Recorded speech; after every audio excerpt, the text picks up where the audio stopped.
All right, I want to welcome everybody to Chassidus from Misnagdim at Schwartz, 1575 Coney Island Avenue. We meet every Thursday night at 9:15 p.m., except next Thursday night, February 23rd, we will not. I also want to thank the very worthy organization, TorahAnytime.com, for making these shurim available for those who cannot show in person.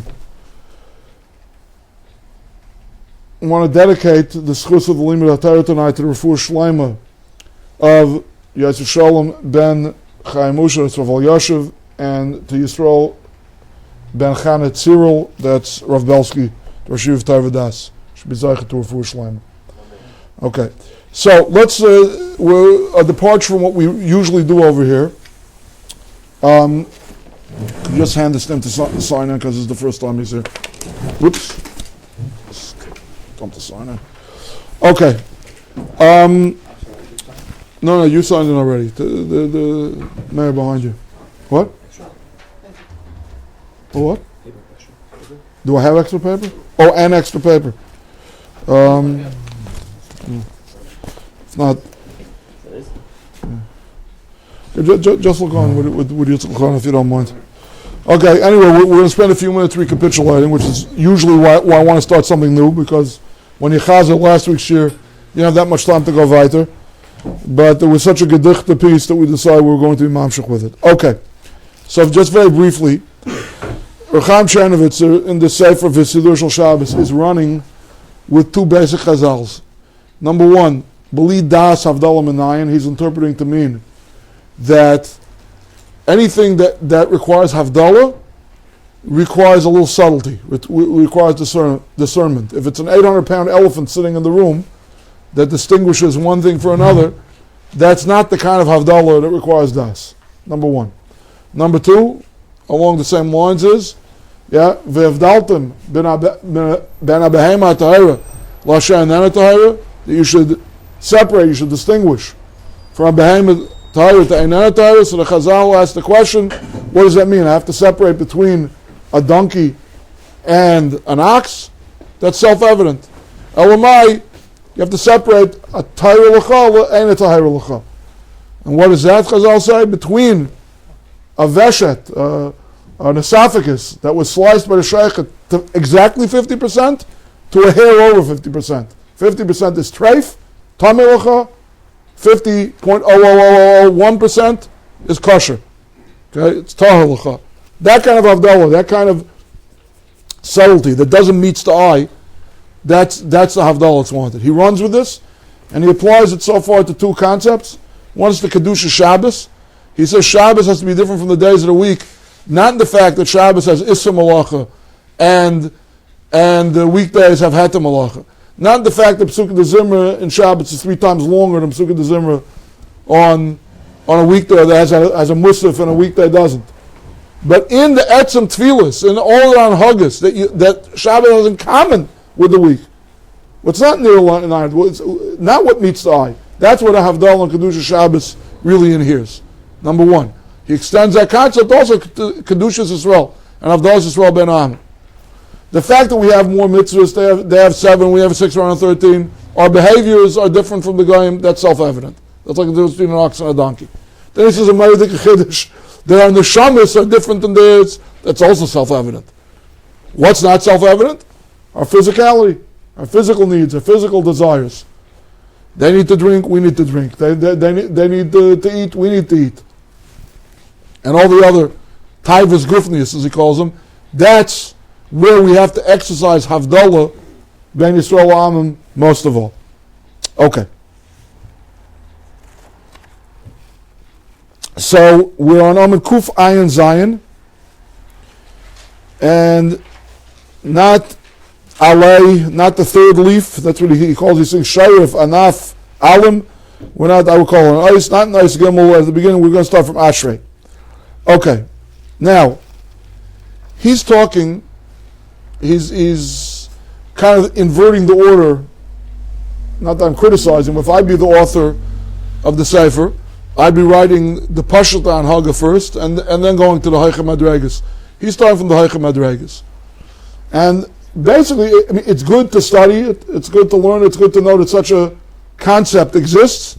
But basically the regimen that he's about to describe now, that we're going to learn first in the next 4 or 5 paragraphs, is what we would title under Chachmei Kabbalah, Yidin V'Skan Declinaisius, Tzadikim, whatever you want to call it.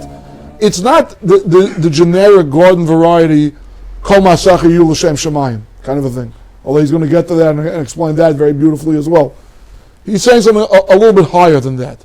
But the point that he's trying to make is, this is one of the ways that a Jew, a super Jew, a tzaddik of a Jew, distinguishes himself from a non-Jew.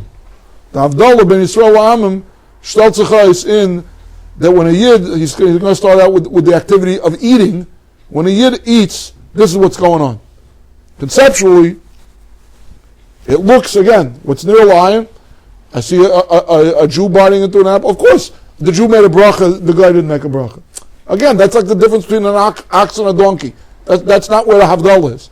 In the actual, the chewing, the masticating, the salivating, in that looks exactly the same. When a Yid does it and when a guy does it, that's what we're going to see Kedushas Yisrael. And this is how he explains it. The Ashrei, okay, everyone has the paragraph on Amud Kufayin Zayin, the Ashrei. The Ashrei L'mishi Yadeh L'hoshiv Kol Davar L'Shosha Makari. Okay. Broadly speaking, okay, when he's talking about the Aveda of Tzaddikim, the things that the Tzaddikim do, Rav Shlomo, where to hand that? So you can take my sefer because I'm more comfortable working from the notes. Amud Kufayin Zayin. Basically, what he's going to say is like this: what a tzaddik eating or other acts of physicality does different than stam a generic human being is. Think of a chain with broken links, okay?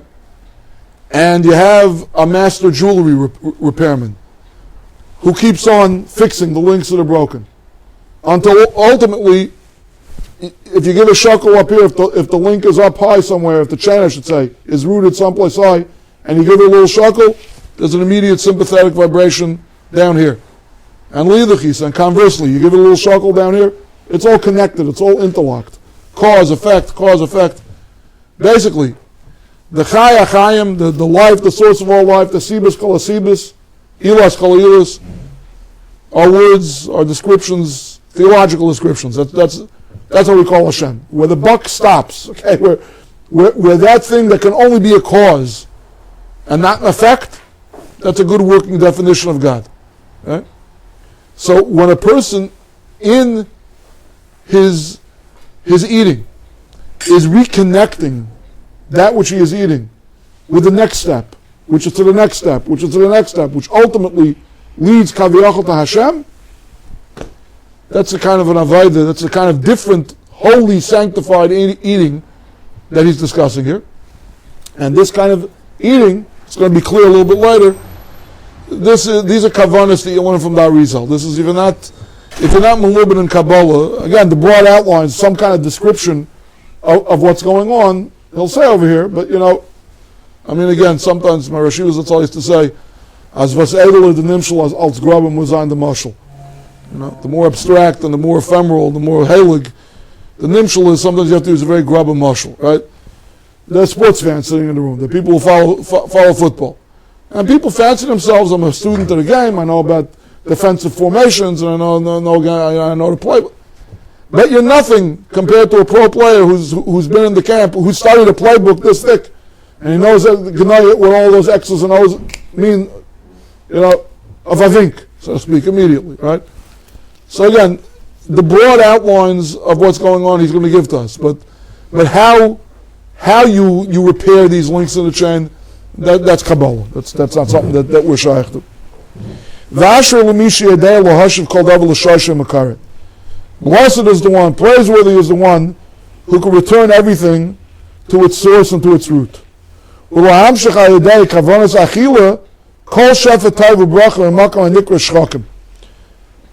words, it's a conduit. If the pipeline is broken, if a bridge is broken, traffic can't move either way. Okay, we have separated lanes. Sometimes I'll tell you the outbound GW is good, the inbound is no good. but think of it more like an artery that gets clogged or a plumbing pipe that gets clogged. Right? There's no traffic either way. If you can connect everything back to the source, you can unclog the artery. You can do a little spiritual angioplasty, so to speak.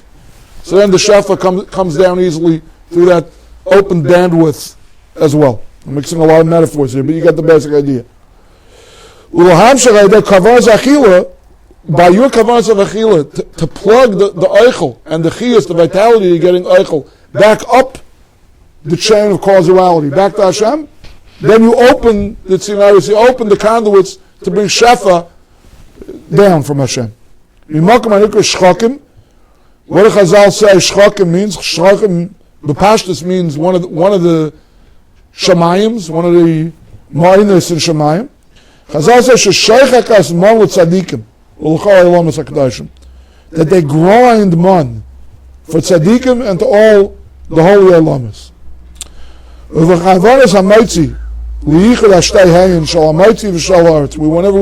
we make B'tzilas HaPas, we make a bracha, HaMaitzi Lechem Min Ha'aretz. So there's a definite article. HaMaitzi, the one who's Maitzi, Ha'aretz. HaMaitzi is the highest thing. HaMaitzi is Hashem alone. Ha'aretz is the lowest thing, the most terrestrial, the most physical thing. When you miyachid those two things, when you unite them, when you makasha them, when you tie them together, you bind them together, you're doing this avodah that he's talking about of relinking the chain, of being makasha everything the way it has to be. The hay, those two hays, the first hay of Hamaitzi and the first hay of Haaretz, hem shtei hay in Shem HaGadol Havaya. Those are Yud Kei Vav Kei, the two hays in that Shem, the Shem Kodesh, the proper name of Hashem, the name that we never pronounce outside the Beis Hamikdash. Every time a tzaddik, someone who knows what they're doing, al pi kavanas ari, he makes a birchas hamaitzi, he's been miyachid those two hayin. When you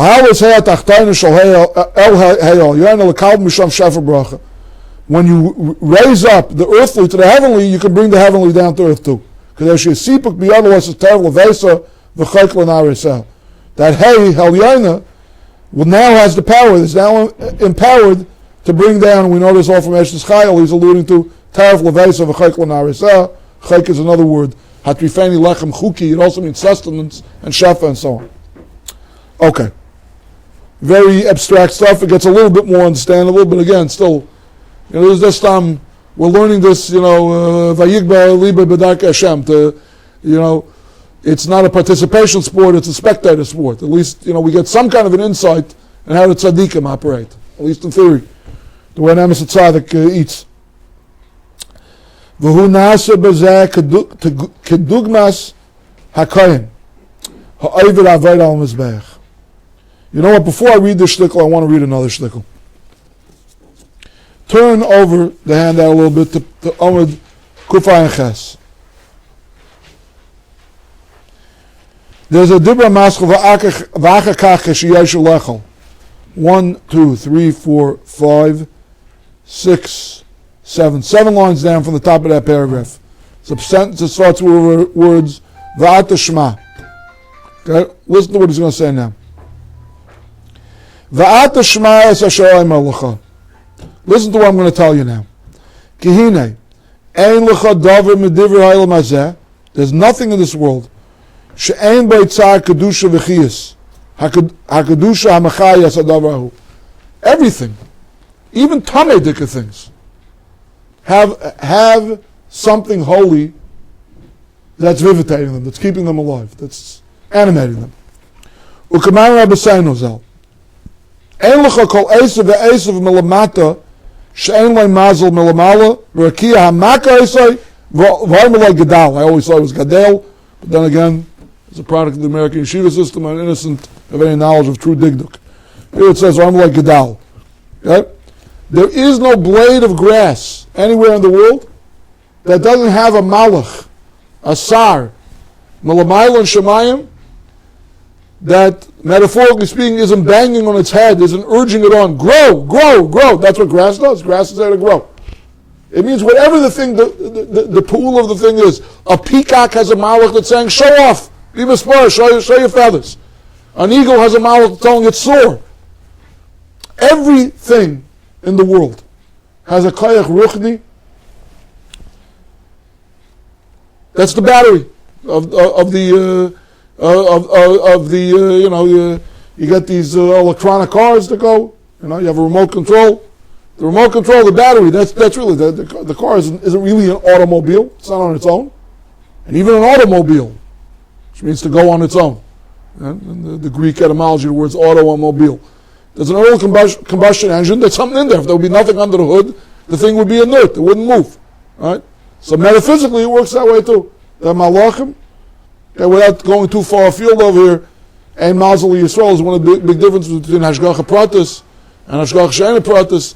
The way the Eibishter works, Kaviyachol, his providence in the world is a kind of a delegation of authority. There are malachim that are in charge of different things. But those malachim are Kaidish, and everything has some kind of a Kayach Ruchni. You want to call it malach, you want to call it a Nitzis of Kedusha. He shows something powerful over here. The Mechaber Chozah Chazal talks about a blade of grass. A blade of grass is morally neutral. I mean, if it's not a dandelion, if it's not a horrible weed growing in my garden, so what's wrong with a blade of grass? It's not good, it's not bad, it's just grass. Yeah? We learned here in the shul a few weeks ago, Chaim HaKadosh says that he's trying to explain the mahalach of how Makas B'chayris works. And he said that this is true even of Sitra Achra, even of the dark side. Eretz Haaretz, Mitzrayim was the lowest of the low, the Memta Sharai Tuma. There was still something Kaddish vitalizing it, keeping it alive, keeping it going. Okay. Now let's go back to Kufayin Zayin. Now I think you'll begin to understand what he's saying about a Kayan working in the Beis HaMikdash compared to a tzaddik eating food. Okay, again, this technique of being mekasher, of bringing things, relinking the chain, as it were. What does a Kayan do when he's working the Beis HaMikdash and he's being makriv karbanos on the Mizbeach?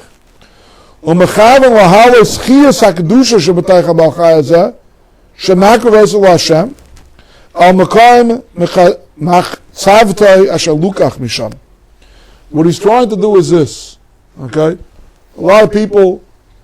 Okay, one of the but one of the first things when the Reform movement came out, one of the first things they did was they excised all parts of the Siddur that have any reference to animal sacrifice. They thought it was primitive. They thought it was chayzvus. We'd outgrown animal sacrifice. Instead of an Elach Yid, their whole lives they're looking forward to binyan be'ezem mekayim shel zavachim. We say with such yearning, with such longing. Like in the good old days. We're all looking forward to the return of Avodas HaKabanos, Zvachim and Menachos. Why isn't it primitive? Why isn't it just a big slaughterhouse? I've seen some friar describe it. It says on Erev Pesach, the Azara got so full of blood they had to dam up the Shiloach, the stream that ran through the Azara, the Beis HaMikdash, that it should rise a little bit and clean off the Kahanim's feet. Why isn't it just a big slaughterhouse? What's actually going on with the Karbanos? Okay, so a lot of great thinkers, Yiddish thinkers have said different things. This is the Mahalach he's saying. You take the animal, you kill it. You amaitzi its chiyas. The chiyas is in the blood. Hadamu ha-nefesh. Adam ki Adamu ha-nefesh. The side of a thing's vitality is its blood. Our generic term for any kind of a killer is a shayfach damim. Doesn't matter if he kills with drowning or with poison or smoke inhalation of his victims. You're shayfach damim. Yeah? Dam is the vitality of the thing. So you're taking the vitality of the thing, the chiyas of the thing, and you're putting that on the mizbeach.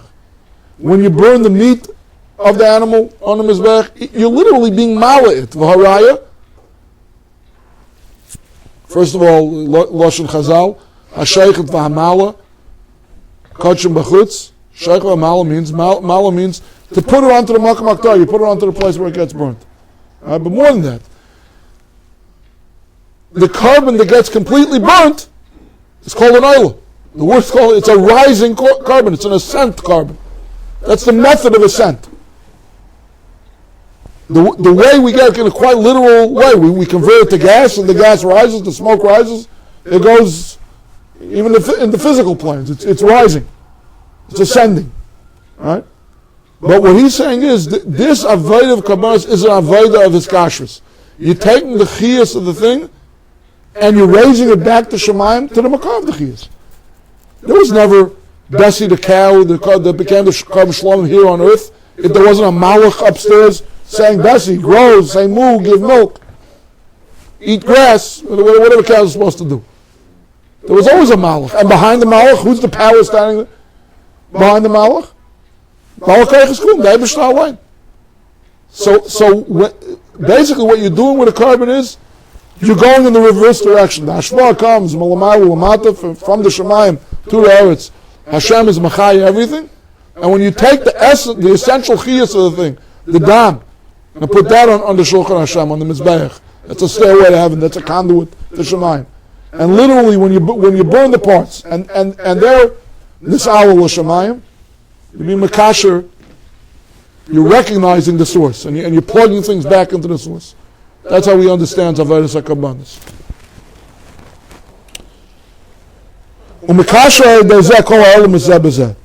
Right? It's many links, and it's a long chain with many links in the chain. The kind was versteht was knows which ring of the chain he just repaired, but it's all part of the rings in the chain. Kedivra Hazar HaKadosh, Roz of the Korban, the secret of a carbon, Ad Ein Sof, is that it goes until Kaviyach to the Ein Sof, the endless one. It's a kinui in Kisvei Kabbalah and Chassidus for the Eibishter. Ein Sof, the Ar Ein Sof, the endless one. V'alkein kosfu kol yedechen. Listen to this.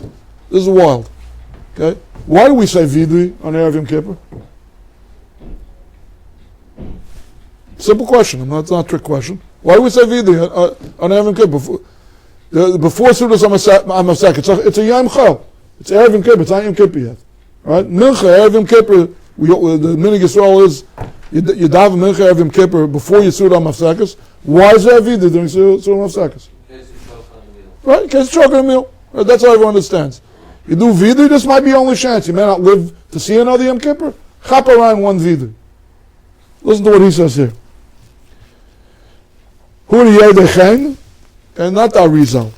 Rabbeinu Yain the B'Yisrael Atshuva, Rabbeinu Chaim, that's Reb Chaim Vital, Shara Kedusha, V'Oid. Okay, they're probably more mystical ones, but these are pretty, they don't keep this in the Kabbalah section of Zunul Berman. These are misses for him here. So the Yedechen, and for those of you who are not familiar, Chen is Rosh Hashanah. It's a pasuk in Tanakh, Yedechen, but Chen is also Rosh Hashanah, Chachmas Nister. So it's a way of saying Mekubalim, Yedechen. Right? Shetzarech le'zvayas al v'nais of Kedem Achilosai. You should be mizvada, not just on Erev Yom Kippur. Every time, before you eat, you should say Vidui. Why? If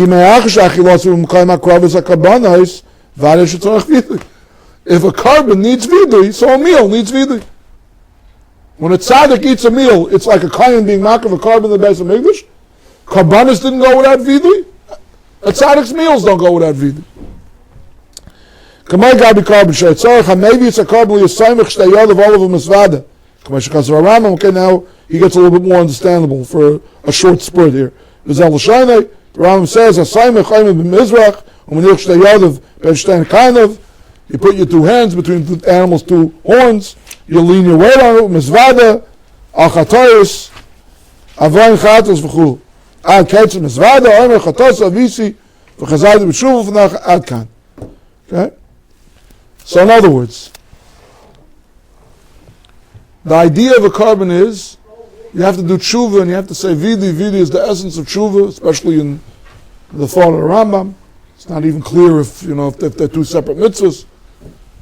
You got to do tshuva, you got to say vidui before you bring the carbon. If karbanis is about reconnecting everything with the chayim, with the Ein Sof, yeah, every chet, every aveira that you do in tshuva, a chet is a disconnect. Every time a person is over an aveira, the pshat is The Eibishter has his agenda, and Chalila, I have my own. It's an independent agenda. Right? Every time you do an Aveira, in a certain sense, you're breaking the link in the chain, or at least the bottom link in the chain, the link that you yourself represent. You're disconnected from the chain. So the tikkun of that, the repair of that, the Aveira of the carbon, Ramban says a much more pshatov than things. He says it's an audio-visual aid to tshuva. The person's supposed to be thinking, whatever's happening to the animal ought to be happening to me. I forfeited my right to exist when I was a chayta. That's a mahalach. But he's saying a more mystical kind of a mahalach. I mean, I'm reading a little bit into it. He doesn't say this about chet, but I'm saying it about chet.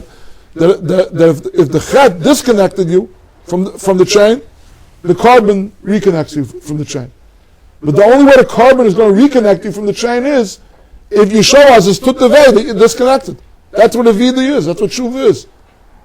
I feel so terrible. Loshen Rabbi on Emshar Shuva. Mar v'ra azvei as Hashem.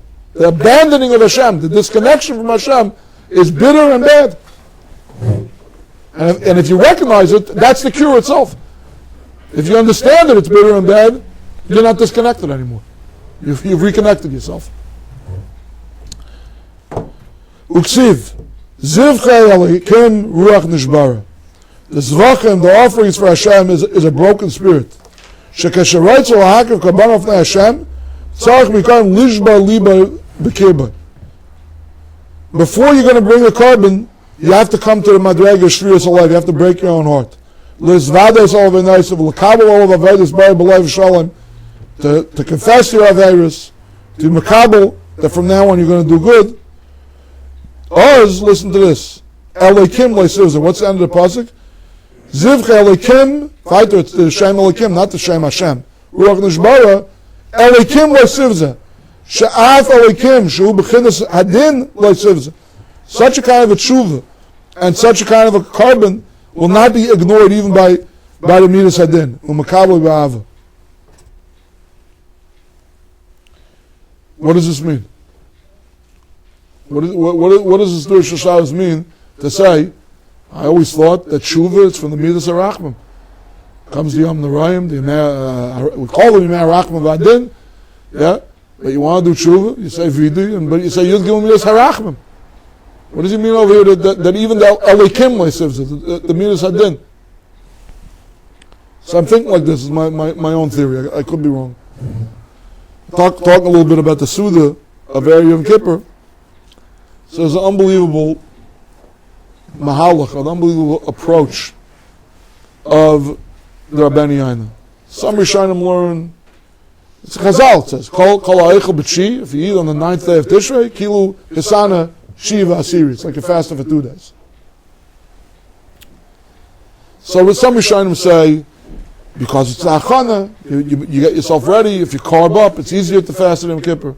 And there is the marked contrast. You ate so much the day before, makes the suffering, makes the inuyim of a day of fasting even sharper, and that's part of the therapeutic process. Rabbi Yonah says like this. I'm paraphrasing, but it's poetry. You got to see it inside. So I hope I'm not messing it up too badly. Rabbi Yonah says be'erich. Simchasai da'higia zman kaparasai tiya la'eda al da'agasai la'avaynai v'ashmasai b'chatasai. A person's simcha, when the time of his kapara is right there, you can smell the goal line. Kate slichu mechila. It's the end. Yom Kippur is the end of this long 40-day period. Starting from a shchai of tshuva, and you can feel it. You can taste it. That the Eibishter is about to say, Salachti Kedvarecha. It's a yont of Suda. It's not a carving up Suda. It's not a Suda to make the fast sharper. It's a holiday. It's a simcha. A bris, a bar mitzvah, a chasana. It's something to celebrate. Celebrating your kapara is the strongest testimony to the sincerity of your tshuva. You can't fake this. Okay? It's all the same emotion.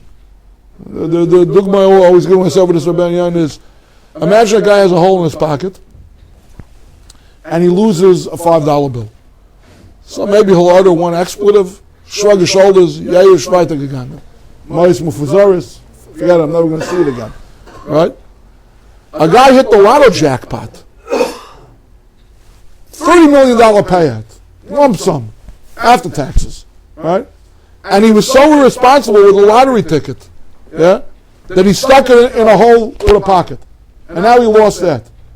There's not somebody, first of all, if he's given to Nivel Peh, he's going to curse for 48 hours straight without stopping.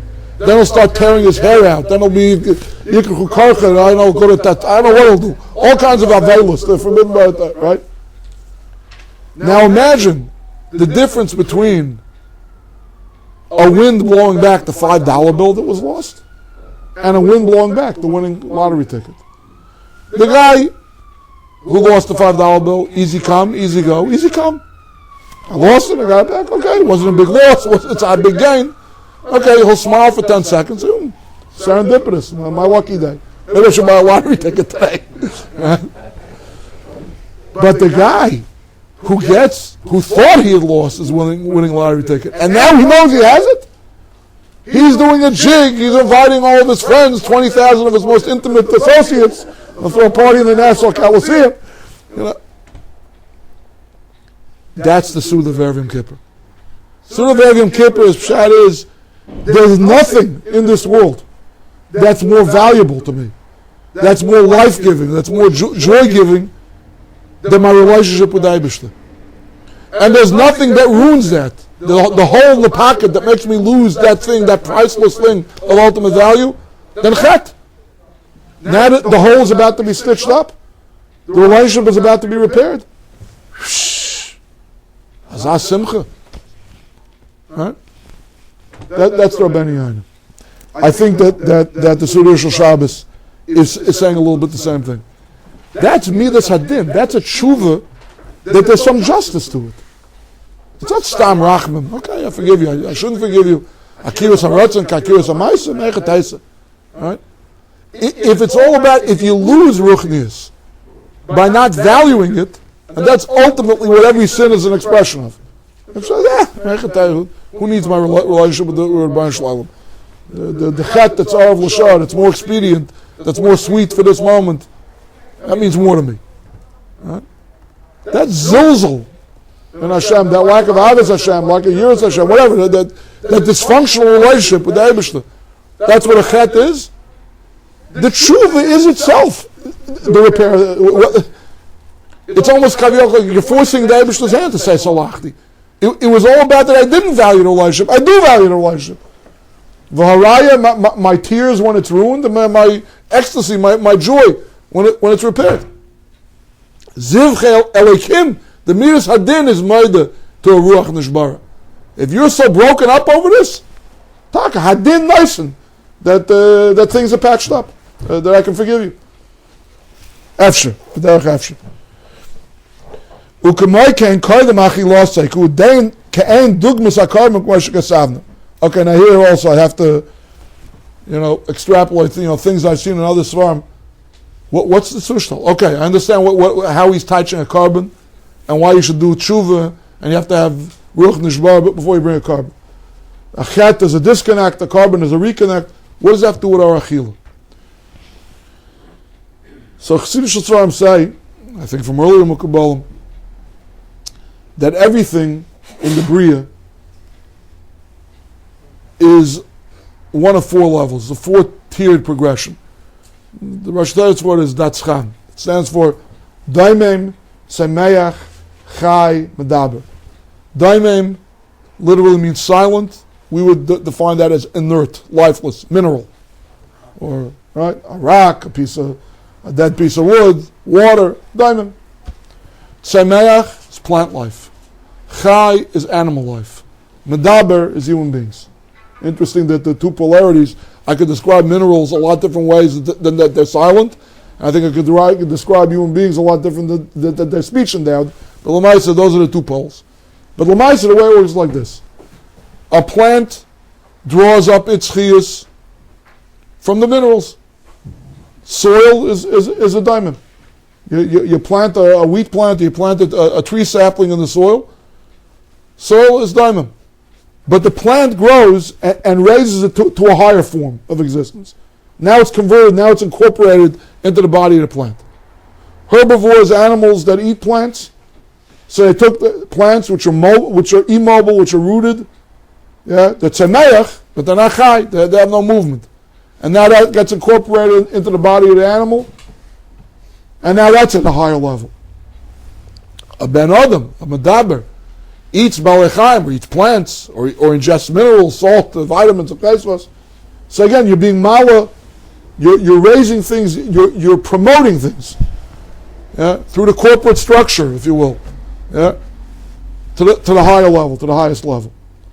So I think that's a tzushtel between a shulchan, a private individual eating, and what a kohen does in the Beis HaMikdash. It's different methods, different techniques to get to the same goal. To reconnect things from the bottom back to the top, which is where they're really sourced in, you can do that two ways. You can either kill them away, so to speak, which is what they did, and take the essence of their chiyas and forcefully push it back upstairs, so to speak, dam on the mizbeach, mala through the ocean, the meat of the animal. That's one way to reconnect with things on high. And another way to reconnect is you take the thing that is at the lowest level of creation and you keep on promoting it through higher levels, which that's what human ingestion is. When I eat, okay, that's what I'm doing. If I have this kavanah, that's what I'm doing. If I don't have this kavanah, then I'm just satisfying my taste buds. But the reason that a shulchan is daima to a mizbeach, I think, is this vart, because they're both acts of linking links on a chain and reconnecting it to things on high. V'achakach, k'shiyoshev lecho, hina tzaddik oichel rak l'seiva nafshay. Yeah, Grosser Rabbi, Grosser Yid once told his Gabi, kept on telling his Gabi to bring him different things to make a bracha on. So he got annoyed. He said, Rabbi, why don't you just eat what's on the table? He said, understand. He says, you make a bracha in order to be allowed to eat. I eat in order to be allowed to make a bracha. That's the difference between me and you. So listen to what he says over here. Hina tzaddik oichel rak l'seiva nafshay. Lazbiya nafshay mikol chiyus v'nitzaytzeh akdusha b'tei chamachlu. Okay, the Olam should forgive me. I'm going to go three minutes overtime, but this you got to hear. This is basic, and this is agamitz kisvei ari. This is somewhat understandable. What he's going to say now. It's a hafla. It's a fundamental Chassidus side. The Ari touched the pasuk. Beferish a pasuk. Ki lo ya'alech l'mevada yichya ha'adam. A person does not live by bread alone. Ki al kol meitzeh pi Hashem yichya ha'adam. But by that which exudes from God's mouth, a man shall live. Okay? So, the prosaic translation, before you get to Arizal, what's touched in that pasuk? Okay? I can't just eat. I need education. I need culture. I need music. I should live my life by the mitzvah of Hashem, by the laws of God. Look at Mefarshim on that pasuk. There's a lot of mahalachim. Right? We know it would be a pretty sad existence if all we could do was eat and drink. Even if we were eating pomegranate food. Sad. The best just got better, right? But if that's all we had in our lives, we didn't have families, we didn't have society, we didn't have work, we didn't have learning, we didn't have music, we didn't have other things that enrich our lives. That's the Pasha Taish over here. He says an unbelievable thing. In the side of keeping body and soul together, and remember, from an authentic Jewish hashkafa, human life is not just an advanced biological machine. It is the union of a guf and a neshama. What's the glue? What holds that together? So, before we read it inside, I'll telegraph the punch for you. Okay? The chelik hagufni of a person gets satiated by the chelik hagashmi of the food that he's ingesting. But everything, every blade of grass has its malach. Yeah, the Bechayris of Mitzrayim, the quintessence of a depraved society, they had a spark of Kedusha. Everything has a Kedusha in it, even if it's inert, even if it's a diamond. There's Kedusha in there. And when you eat something, the physical nutrients get into your bloodstream and nourish your physical plant, and whatever Kedusha was in there goes through conduits unknown to me. I'm not a makobel, but somehow or another, some kind of circulatory digestive system breaks it down and nourishes your neshama. if there wouldn't be a Maitzi Pi Hashem in the bread, in the lechem, your neshama would wither away and die. Now let's read it inside. This is our Rizal talking. For Chokra, philosophim, when he says philosophim, I think he means scientists. Leida, Sibas Chibur HaNefesh Beguf, Aydei Achila. How does eating keep body and soul together? How is it that we eat, we live? We stop eating, we starve, we die. Why is that? Again, so a kaifer would say, it's very simple. We're a biological plant, we're a biological piece of machinery. You don't feed it, it's going to die. They only recognize the guf. But the philosophim recognize that such a thing as a neshama. How does eating keep the guf and the neshama together? Did the neshama get anything out of the achila? The philosophim were stumped by this. They had no answer to this question. Now listen to what I'm going to say. I'm going to read this very fast because we read it once already. There's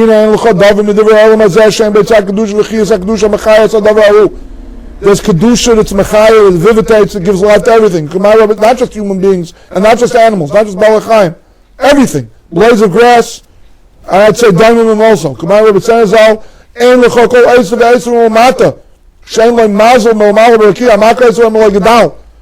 no single blade of grass that doesn't have a malach, a koyach of kedusha on high that's connected to it, that's giving it growth.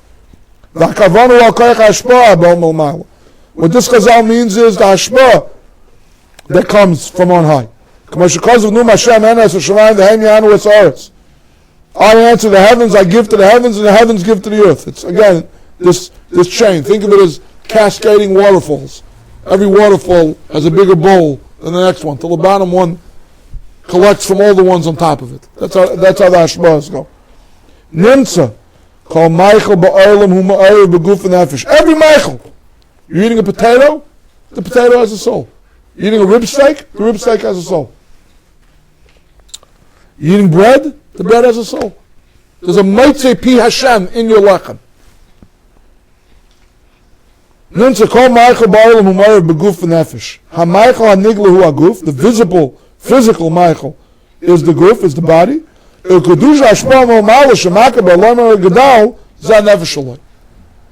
ruchnius the power, the malach on high that's telling it to grow, that's its soul.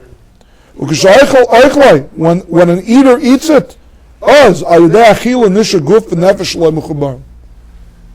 that is how his body and his soul stay united, because when you do an act of eating, you're nourishing both your body and your soul, because what you're eating had a soul too. The soul part of what you're eating nourishes your soul. The physical part of what you're eating nourishes your body. The nefesh has hana and has sustenance from the soul of what you ate, and the body from the body of what you ate. This is what the pasuk means.